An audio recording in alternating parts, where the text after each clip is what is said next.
You're listening to the No Bullshit Vegan Podcast, episode 203. Award-winning author Anne Broyles is here to discuss her new children's book, Eating to Save the Planet: How Veganism Helps Fight Climate Change. We dive into how her Cherokee heritage and commitment to diversity shape her writing, why kids need books that act as windows and mirrors, and how young readers and the rest of us can make a difference without being, as Anne calls it, a vegeterrible. Welcome to the No Bullshit Vegan Podcast. Myth-busting and evidence-based advice to help you kick butt with your health and fitness on a vegan diet. Here's your host, Karina Inkster. Hey, welcome to the show. I'm Karina, your go-to no BS vegan fitness and nutrition coach.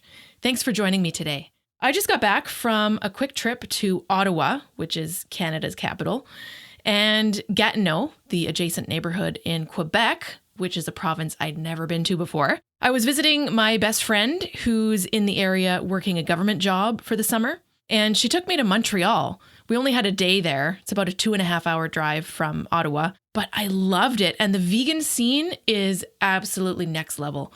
I had what was probably the best meal of my life there at an all-vegan bistro. We had marinated tofu-filled dumplings with chili oil and a wild mushroom risotto with snap peas and miso. It was pretty incredible. So if you ever get the chance to check out Bistro Tendresse in Montreal, I would highly recommend it. It was absolutely incredible. Now, I'd like to introduce my guest for today, Anne Broyles. She's an award-winning author of books for children and young adults. Her new book, Eating to Save the Planet: How Veganism Helps Fight Climate Change, encourages young people to think critically about the food on their plate, how it got there, and why it matters. She's been vegan for 12 years and vegetarian since she was 21. And her kid-friendly, accessible book provides info on the history and practice of veganism, with an emphasis on how adopting a vegan diet can help combat the environmental crisis. Anne's favorite meal is Isa Chandra Moskowitz's curried peanut sauce bowl with tofu and kale, which sounds exactly like my favorite dish at the Gumboot restaurant in Roberts Creek. Here's our conversation. Hi, Anne. Thank you so much for joining the show today. Thank you for having me. I'm excited to be here because I've listened to a lot of your podcasts, and you have quite a wide variety, I think, of speakers and topics. And I was glad to see you've already had Alexander Caspro of the Plant-Based Juniors, I think, about giving resources to parents of young children. My resource is more for little older children. So this is great. Well, this is great. Actually, yeah, you have a point, because we've done also nutrition for young children, specific to the vegan diet, but we haven't done anything in particular for kind of like elementary age. Mm-hmm. So I think that's where some of our discussion today will come in. So I'm looking forward to that. But I always like to start with someone's vegan story. So, Anne, how did you come to veganism? I know you were vegetarian for quite a while before veganism, but what happened for you? What's the story? Well, I was vegetarian from the time I was 20 for a lot of reasons, including just thinking I would save money was in the very beginning, not a good reason. But I found other reasons that kept me going. But we did raise our children as vegetarian. And our daughter, when she was probably early 30s, said, I want you to watch these 2 movies.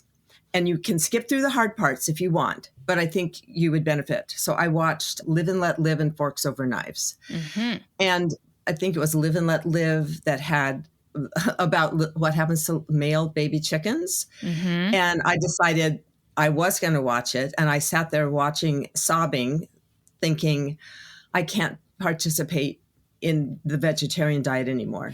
At that point, it was, I can't be part of what's happening to baby chickens, baby calves that aren't getting their mom's milk, all of those things. So that's really when I made the change, and I've never regretted it. I didn't really think it was that hard to go from being vegetarian to vegan. People always say, oh, I could never do that. But I think most people could do that if they use the resources that are available. Mm-hmm. And so it's been how long for you? 12 years vegan? 12 or 14. I never wrote down when it happened. So that's fair. But long enough ago, we were living in another city in a different life. So right. Well, that's cool. So you've written multiple children's books on all sorts of different topics. Can you tell me about those? And then we can talk about the new one that's coming out in August. Oh, absolutely. All the previous books were very different. I've never written nonfiction or middle grade, which is what this book that we will talk about is. I wrote a book about a Russian immigrant family's first experience of Halloween as feeling like as immigrants they could belong. That's called Shy Mama's Halloween. I wrote a book based on the true history of a young enslaved girl who walks the Trail of Tears with her Cherokee master. Wow. And then is saved by a stranger and stranger's kindness and the Hollyhocks. I wrote 2 books about a little boy named Arturo and his grandmother Abue. So stories about the grandmother-grandson relationship that are both English and Spanish bilingual.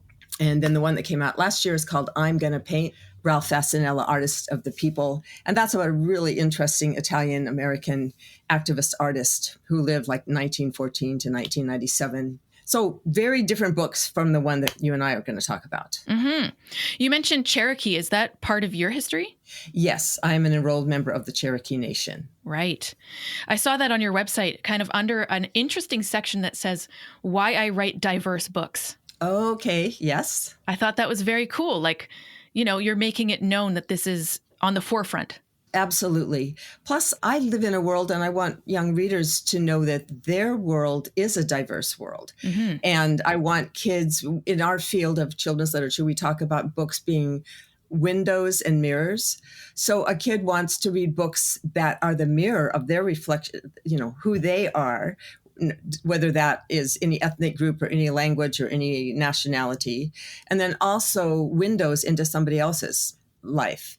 I think vegans maybe we are more optimistic than some people. I don't know if that's true or not, but I'm an optimistic person. And I really want to believe that a world where we all can just love each other, love the animals, get along, work together is possible. And I feel like young readers, when they read books about a variety of kinds of people, have the best chance of understanding that they live in a big world and there's no one way to be.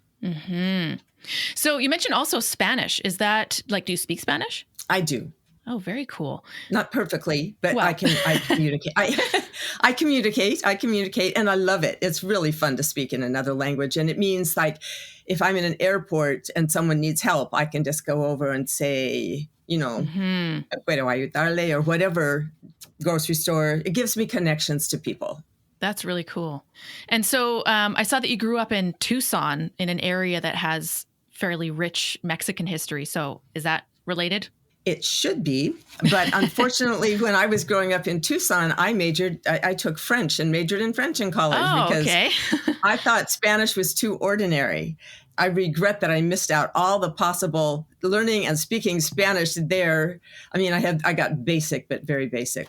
And so I sometimes when we get older, we appreciate things that we did or didn't do. And I've turned out okay, but it was a great opportunity that I could have had. I had friends who spoke Spanish in their home, but I never thought about that as being a gift at that time. Yeah, that's a good way of putting it. I know folks who are in similar boats, especially, having been immigrants where they actually didn't want to speak their original language to fit in, to assimilate, and now they regret it. So I think it's pretty common. Yeah. And my next book, not the one that's coming out in August, but in 2026, is actually for slightly older readers. It's more like for high school readers. And it's about a real life Cherokee girl who walked the Trail of Tears in 1838 and survived. So that's another thing for me, really caring about my background and wanting that story to be told. Wow. Yeah. That's amazing. So the book that's coming out in August, which I think will be pretty close actually in terms of when this episode is coming out. Okay. It's called Eating to Save the Planet: How Veganism Helps Fight Climate Change. And I'm very interested in, well, all things related to this book, but especially how this is being presented to younger readers. Climate change, veganism, so that's kind of the direction I want to go. This is focused on elementary school kids. Is that right? Yes. I think they say 9 to 12-year-olds, but like my 8-year-old grandson started reading it. And I've already had high school students, even some adults that said, I want the easy version. So fine. I'm happy if they want to read a shorter book about an important subject, it's fine with me. Cool. So why write a book about veganism for a younger audience? Well, it wasn't my idea originally, which is ironic, but I was meeting with the author of my last book, I'm Going to Paint, and she said, let's just brainstorm ideas. And in that conversation, I mentioned that Albert Schweitzer had been a hero of mine since I did a third grade book report on him. And he had something called his philosophy was reverence for life. And I think that's where I really began thinking about that it wasn't just my life or life of people like me, but it was many people's lives, many creatures' lives. And that's when I started, in my house, we always would capture the spider and take it outside instead of killing it, etc. Now, at that time, it did not connect to me that what was on my plate had been alive. That was over my head when I was a kid. Mm-hmm. But my editor said, well, we have a new book series called Books for a Better Earth. And what about a book on veganism and how it relates to climate change? And at first I said no, because I'm not a science-based writer. And I knew how much research would have to be done. But I thought as a vegan, it would not be hard. That part would not be hard. And that became true, that the research was sometimes excruciatingly difficult and hard to understand. But the part about how do you become a vegan, how do you live as a vegan, was not hard. Right. Good point. So, how much detail are you going into in terms of, meat production, animal agriculture, contributors to greenhouse gas, all that kind of stuff? A lot of detail. Absolutely. It's all kid friendly. Since I'm not science-based, I had to learn it in a way that I could understand it and then make it so that kids could understand it. Right. But it's definitely a lot about how meat is produced, especially in the United States, directly contributes to the environmental crisis that we're in. I was stunned to find how many studies had been done on this. The evidence is formidable. It's crazy. How anyone can look at that and say, oh, it doesn't make any difference if you eat meat, or even, no, I can get my eggs and my bacon and my beef from the farm down the street, and they're not doing any of those things. So if I hadn't already been vegan, I would have changed after I did the research for this book. Because it felt so clear. Besides meat's effects on the environmental crisis, I talk about how much of that is our own culture and our own food preferences, cultural and religious traditions that influence what we eat. I go into a little of the history of veganism, health benefits of veganism, and of course, what it means for animals who are specifically raised to become food. Interesting. So you just mentioned as a kid, it kind of went over your head that what's on your plate used to be an animal. And I think that's very, very common. There's not a lot of parents who are telling their kids that there's a connection between the storybook character they see and the thing they're about to eat for lunch. Exactly. So how much of that, if any, is in the book? I mean, these are older kids, so they're not like 4, but is there a connection of animal ethics and eating our friends and that kind of angle? There is. Not as much just don't eat your friends, which is, there's several good vegan books for very young kids. And they're pretty much the message, we don't eat our friends, which is true. But I thought it was interesting. I read one study that were about, I think they were maybe preschool kids.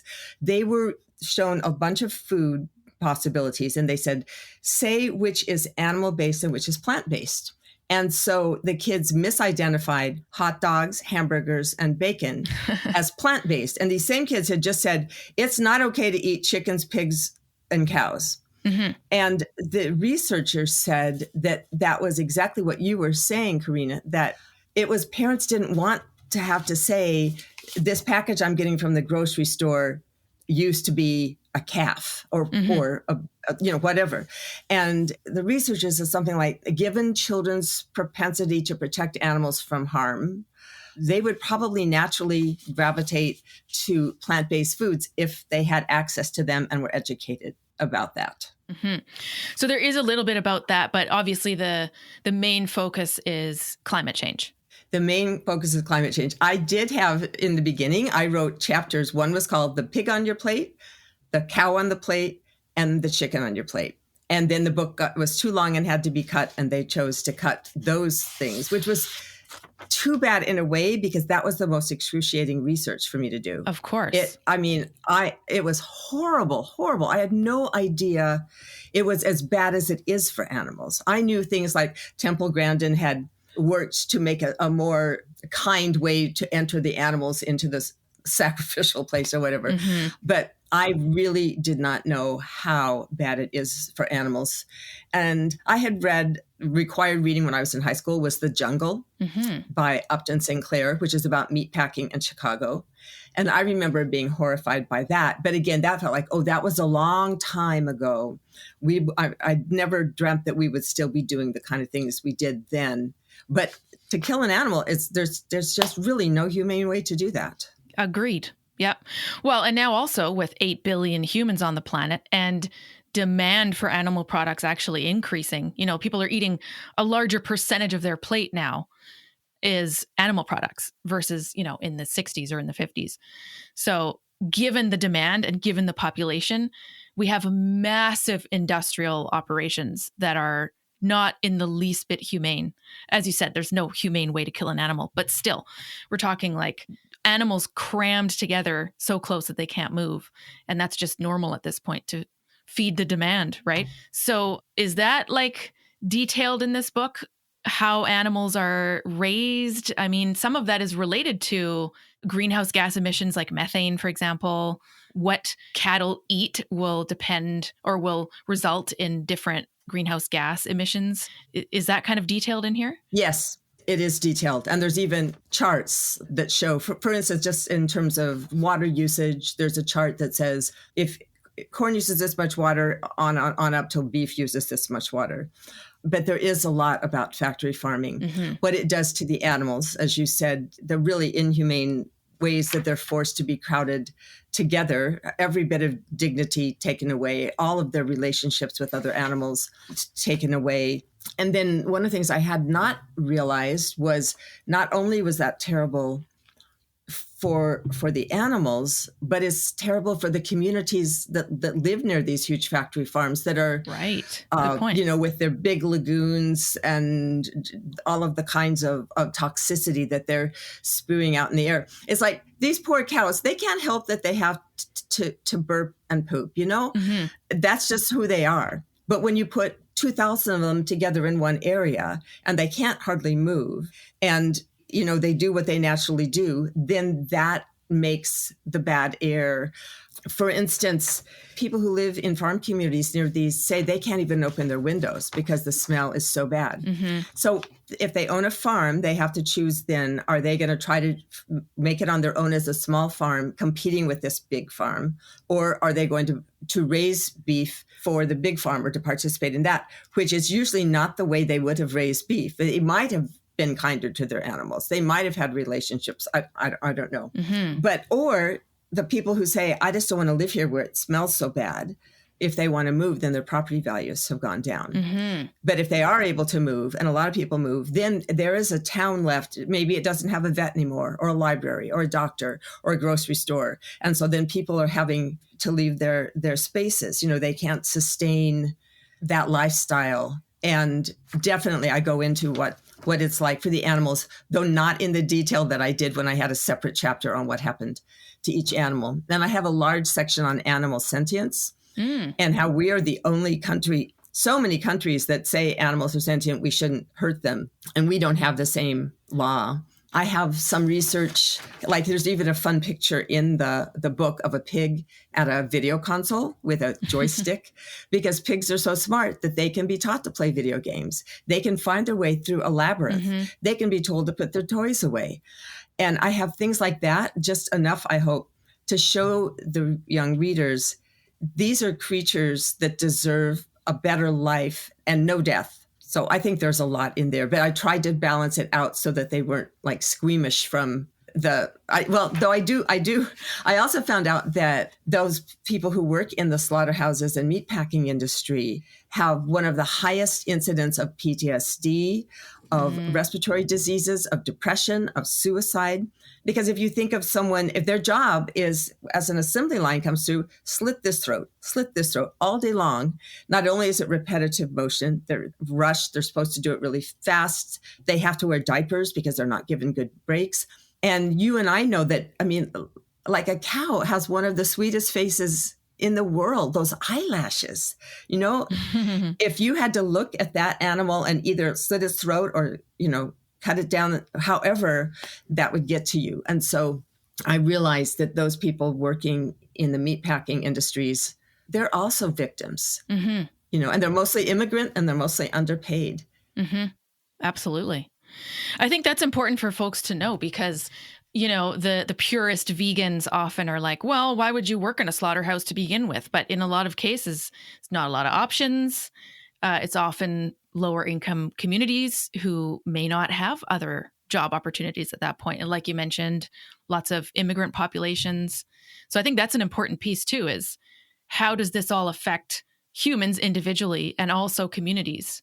You mentioned pollution and air quality, all that kind of stuff affects not just the animals and not just individual humans, but the whole community.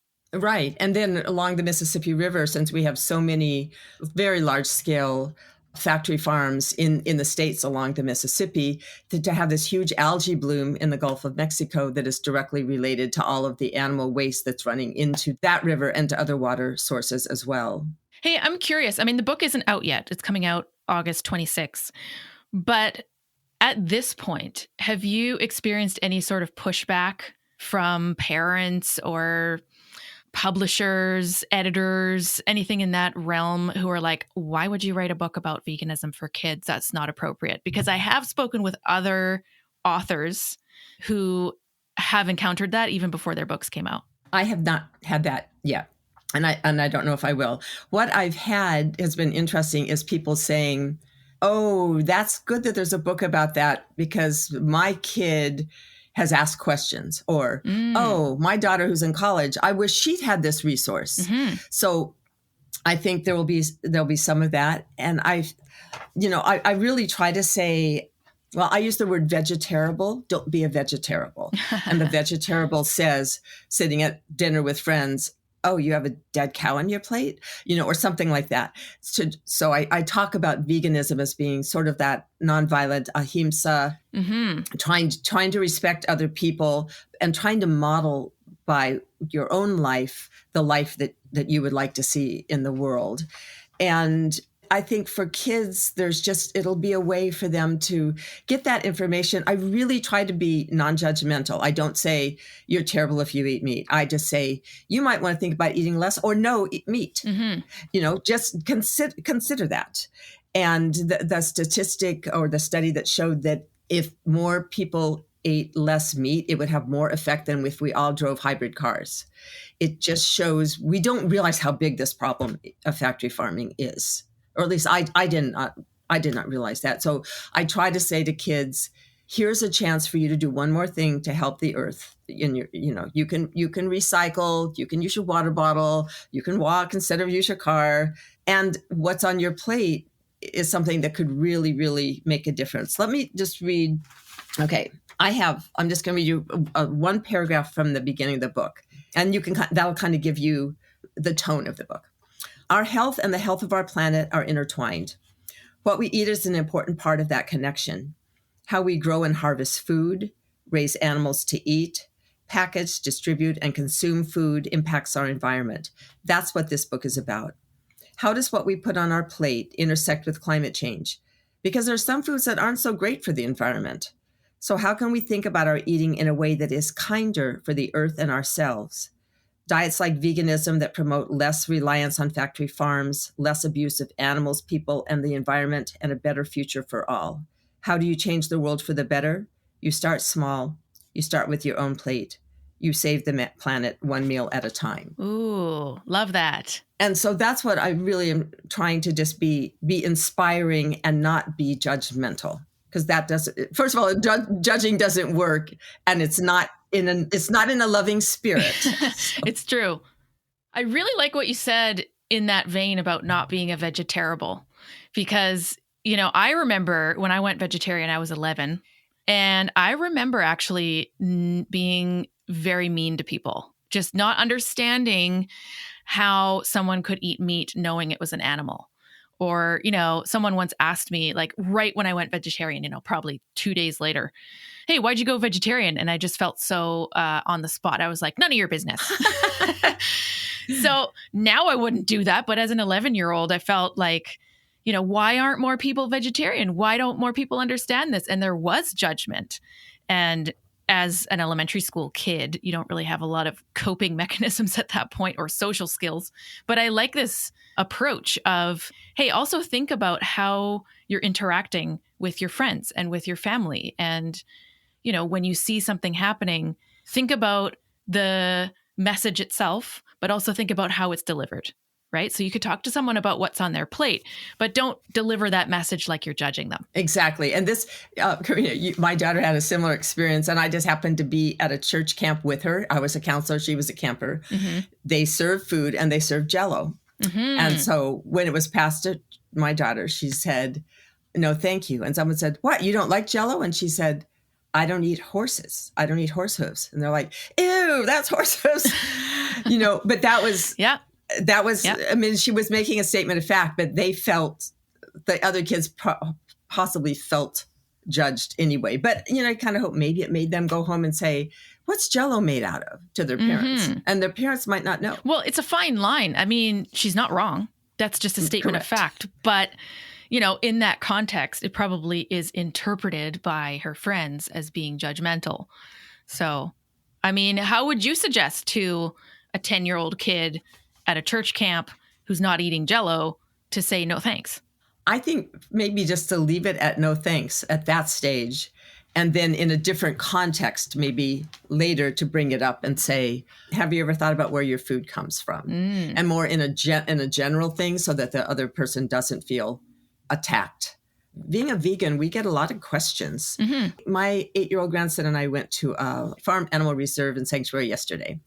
And we were talking on the way out there, and he said, it's hard because all of my friends eat meat. And even when there's events or things at school that they have a couple options, one of them at least has an animal product. Even if it's not meat, it's going to have eggs, it's going to have dairy. And he said, it's so nice to be going to this event where everyone there cares about the animals. And we were actually getting to see animals who had been rescued from all kinds of abusive situations. Mm-hmm. And where we had all the snacks that were offered were vegan snacks. And I was thinking how we hardly ever have that in our lives other than in our immediate house. Right. Which is, that's a whole other conversation. I think it's ridiculous that a lot of animal rescue or animal welfare associations have fundraisers that serve animals and their products. It makes no sense at all, but it happens all the time. Yeah, no, this place is really good about not there. I also listened to your podcast about certifying animal sanctuaries. So that was helpful. And luckily, this is one that already has gone through that process. And they are there to tell their animal stories and to raise money to be able to keep those animals safe. But like one of the stories was that there was a cow that was being slaughtered, and the person doing the slaughtering noticed that the cow was pregnant. Oh. They did an immediate emergency cesarean, not that they should have, probably, in terms of if they were trying to anyway, I don't know. And they saved the baby, and then the baby has grown up and now is this big old cow at this sanctuary. Wow. So that's a very dramatic story of being saved. And of course, most of the others are more like, we didn't know our pet pig was going to get this big kind of thing. Yeah, right.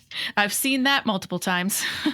Yeah. And I like it that all of the animal sanctuaries near us, they all, when they find an animal that needs to be rehomed for whatever reason, they're always like, this is a pet, not food.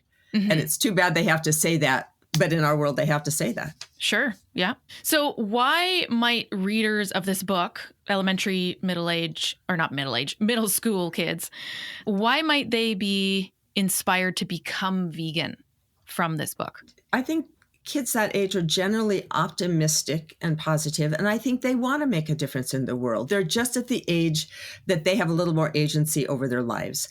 And when they were younger, their parents decided, here's what you're going to eat. It's like we have a 7-month-old grandchild. And she is now, she's eating hummus, sweet potatoes, quinoa, avocado, rhubarb compote, all these different things. So right now, her parents are going to tell her to do that. But as she gets older, she'll have her own food preferences. And certainly by the time she's the age of the readers of this group, she's going to know what she likes and what she doesn't like. So this is for kids who are old enough to know something about climate crisis. They're going to be able to tell you what global warming is if they have any kind of a decent public school education, I would think. And so then this book just gives them more information about what they could do to at least think about their eating habits. And if they just say, once in a while, I'm going to not eat meat, that for me is a win. That's a process.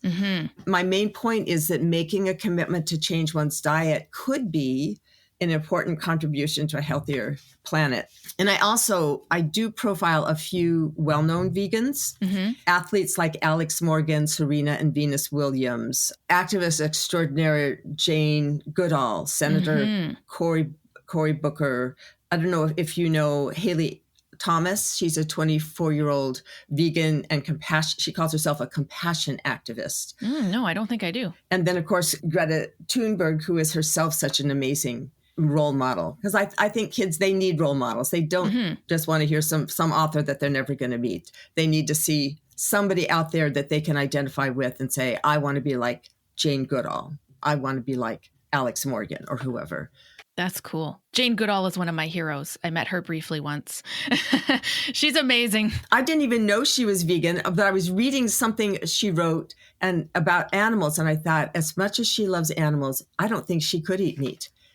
And so I looked it up, and she was so clear about, she started being at least vegetarian in the 1970s after reading Peter Singer's book. And she said, when I looked at the pork chop on my plate, and I thought that represents fear and death.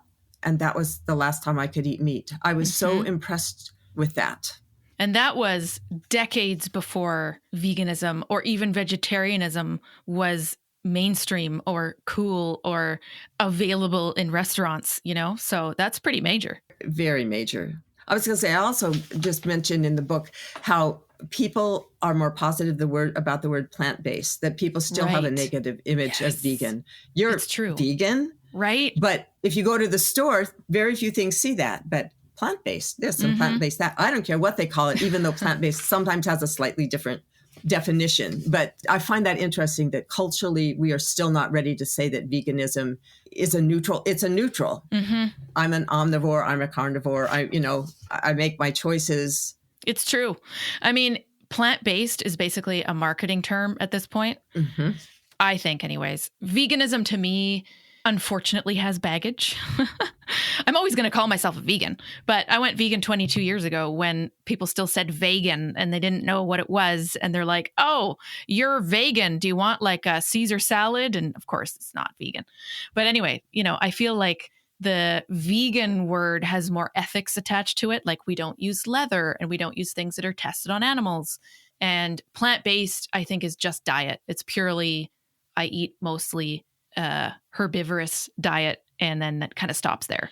But I could be wrong. No, that sounds right from what I was researching. And yeah, we are who we are. I'm not ashamed to be a vegan. Yeah, me neither. But that doesn't mean like I'm proud to be a vegan, like I'm better than you vegan. It's part of who I am it's part of my moral compass. And that doesn't have to be anybody else's moral compass. But for me, to be who I want to, the kind of person I want to be, I need to not eat meat. Same. Yep.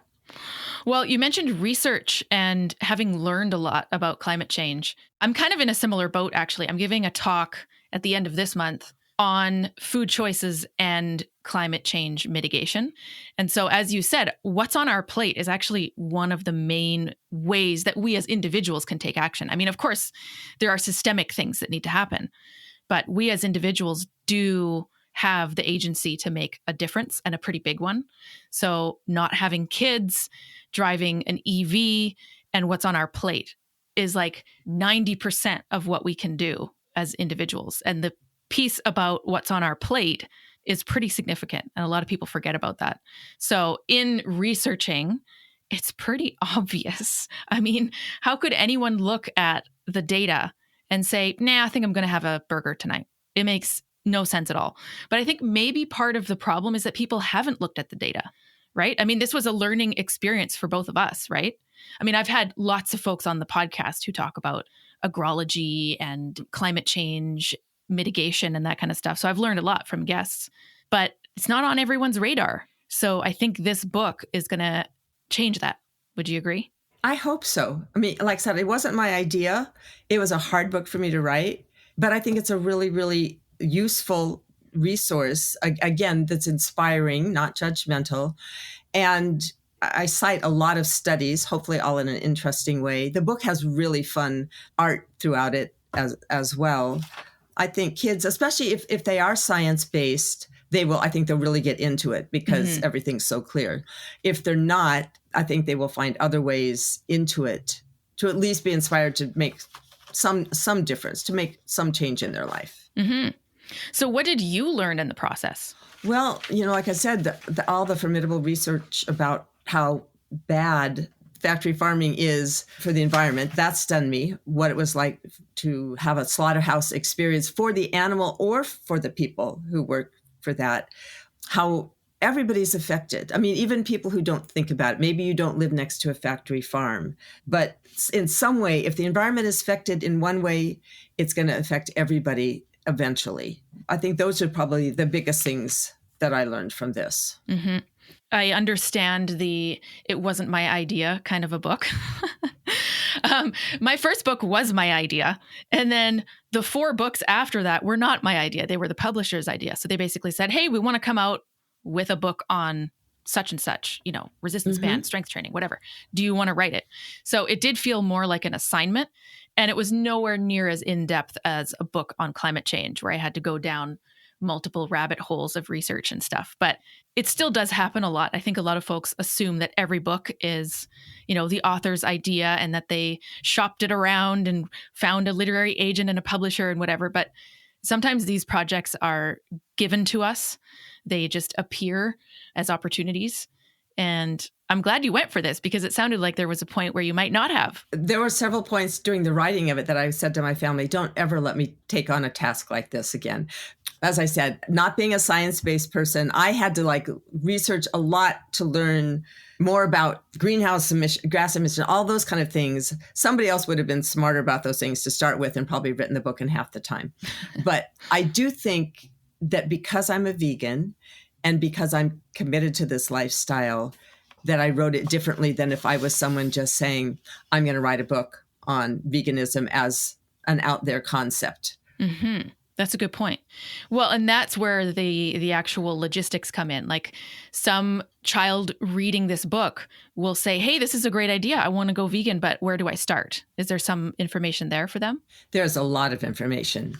I have a list of all the different kinds of organizations. If they need specific help, there's Vegan January, Meatless Mondays, VB6, Planetarian Challenge, if they want that kind of a thing. Mm-hmm. I have a lot about how much protein do different ages of kids need, and some examples like, well, you could get that much protein if you have a tortilla with beans and some vegan cheese, and I put together some possible menus. I couldn't put any recipes because that doesn't work. Because I talk about eating habits being personal, I also talk about how we can change, we can try new things. And I have a whole section on, do they ease in or jump in? Because some people, I was like, okay, as of today, I'm not eating any more animal products. And other people need to say, I'm just going to go a little bit at a time. I'll give up beef, but then later maybe I'll give up chicken or or I can't. What I hear from people the most is, oh, I could never give up cheese. Yeah. Which I think is so funny. So many times. And I just say vegan cheese is getting, or non-dairy cheese is getting a lot better than it was. So don't, or I said, even if you gave up every other kind of animal product except for cheese, that would be a big step. But I am also grateful that vegan cheese is getting better. I do talk about the use of fake meats. I used to talk about cultured meats. I really encourage kids to try to find interesting recipes that don't mimic meat. Mm-hmm. That you don't. Yeah, I think those fake meats are good in the beginning for people like, I just love a good hamburger. Okay, try this veggie burger or that one. check the ingredients in it. But I think eventually there's more interesting things to eat than just replicating a hot dog or a hamburger. Absolutely. So that's, I do try to encourage that in the book as well. Okay, you have so much info packed into this book. Is it like 450 pages long? No, it's only 125 because I wrote almost the 400 pages. I bet you did. No, it's very concise. Well, it must be having all that information in there. And then they have at the back, where they can get more information. I would encourage kids to read other books as well. As far as I know, Karina, we don't know of any other book written for kids this age about how veganism could really help fight climate change. So I'm hopeful that, I don't care about book sales. That would be great. But the important thing is that kids just get their minds opened a little bit, like, oh, I didn't know that that's how meat was produced in the United States, or I didn't know that other countries do it differently. And of course, what makes me sad is how many countries trying to emulate the United States are trying to eat more meat because that shows that you have wealth. Well, we have to change some thinking here, I think. Absolutely. Is there anything in the book itself or in general that you want to leave our listeners with? I guess the idea that we don't have control over everything in our lives. None of us do. But something as basic as food, we can make our own choices there. Yes, if I'm diabetic or I need gluten-free, I'm going to make different choices than if I have no food allergies, for instance. But we can make those choices. And I was thinking of the Everett Hale quote, something about, I am only one. I cannot do everything, but I can do something. So I will do the thing that I can do. And in this case, even if it's just trying some kind of a non-meat burger in a bun and everything else, it looks just like the meat, or just looking into what makes a healthy diet, because everything is so clear that to have a nutritious diet, we need to eat lots of kinds of foods. And I go into organic in the book and a little bit on food groups and trying to eat healthy. So we have some power if we choose to use it. That's amazing. Well, congrats on this project. I know it was kind of a beast, but it will be so worth it. And it comes out in bookstores and online August 26, 2025. That is correct. Eating to Save the Planet, How Veganism Helps Fight Climate Change. And Anne, it was so great to speak with you. Thank you so much for coming on the show. Well, thank you for letting me be here. Appreciate it. Appreciate all you do. And thank you again for speaking with me. Pre-order Anne's new book at our show notes, nobullshitvegan.com/203. Thanks for tuning in. Thanks for listening to the No Bullshit Vegan podcast at nobullshitvegan.com.